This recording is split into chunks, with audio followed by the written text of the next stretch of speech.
सरकार जी कहते हैं,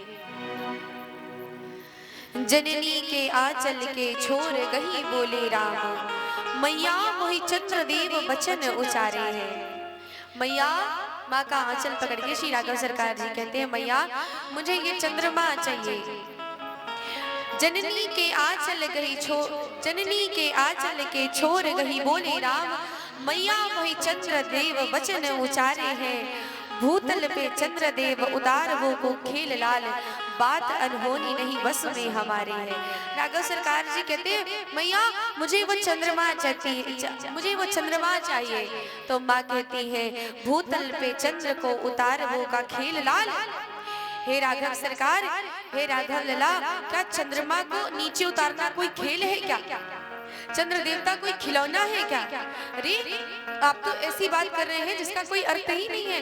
ये मैं नीचे कैसे लेके आऊंगी बेटा? राघव सरकार जी को माँ समझा रही है। तब संत समाज ऐसा कहते हैं कि सोचत राजेश राम, जननी तिहारे गे है, सर्वशक्तिमान लाल बन के पधारे हैं। भक्त कहते हैं, हे माँ कौशल्या, आप चंद्र देवता को उतारने की बात कर रही हैं। आपके घर में तो स्वयं भगवान पधारे और कितनी सुंदर बात कह रहे हैं। सोचत राजेश राम, जननी तिहारे गे है, सर्वशक्तिमान लाल बन के पधारे हैं।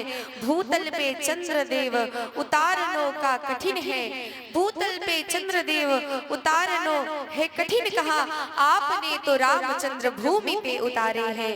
आपने श्री रामचंद्र भूमि पे उतारे हैं। मैया आपके लिए चंद्र को उतारना क्या बड़ी बात है? आपने स्वयं श्री रामचंद्र जी को अपनी गोद में बिठा रखा है। मैया ने लाला को समझाया। राघव सरकार जी नहीं माने तो मैया ने थाली में जल भरा और जल भर के उसमें मैया को, श्री राघव सरकार को दिखाती कि देखो इसमें चंद्रमा दिखाई दे रहा है। इस प्रकार से समय व्यतीत होता गया। अब हमारे श्री राघव सरकार जी थोड़े से बड़े हो गए। एक दिन श्री राघव सरकार जी, श्री भरत लला जी, श्री लखन लला जी, श्री शत्रुघ्न जी चारों भैया सरयू के किनारे गए। ध्यान से सुनना मैया, राघव सरकार जी अपने तीनों भाइयों के साथ गए। सरयू के किनारे बैठे थे, सायंकाल का समय था और माताएं सरयू में दीप दान करके गई हैं।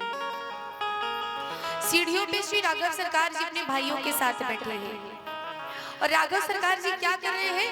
सरयू मैया से कुछ दीपक बहते हुए श्री राम जी की ओर आ रहे हैं, कुछ दीपक बहते हुए बीच धारा में जा रहे हैं।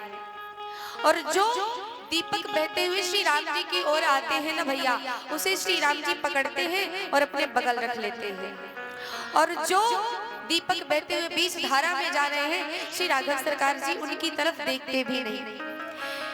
ये सब दृश्य पीछे खड़ी होकर के माँ कौशल्या, माँ सुमित्रा, माँ कैकेयी देख रही थी। बहुत देर तक मैया ने ये सब देखा।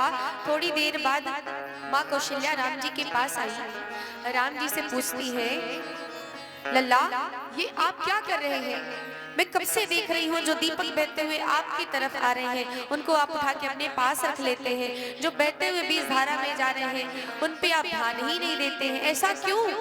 राम जी ने जो उत्तर दिया है मैया, राम जी ने कहा, मैया ये मेरा स्वभाव है। संसार का जो भी प्राणी दुख को झेलते हुए, दुखों की नदी में बहते हुए मेरी ओर आता है, मेरी शरण में आता है, उसको मैं ऐसे ही पकड़ के अपने पास रख लेता हूँ। और जो संसार की मोह माया में बह के जाते हैं उनकी तरफ मैं ध्यान ही नहीं देता।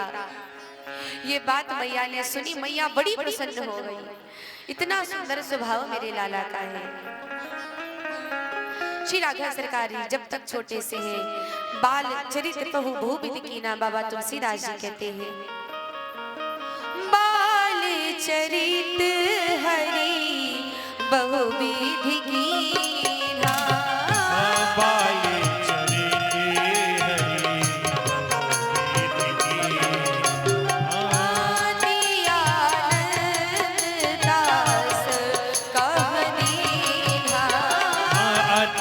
आनंद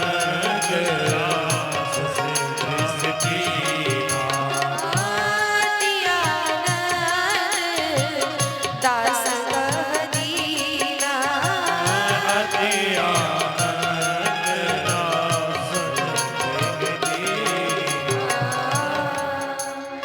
राघव सरकार जी अनेक बाल लीलाएं करते हैं। वो बाल लीलाएं देख देख करके मैया बड़ी प्रसन्न होती है।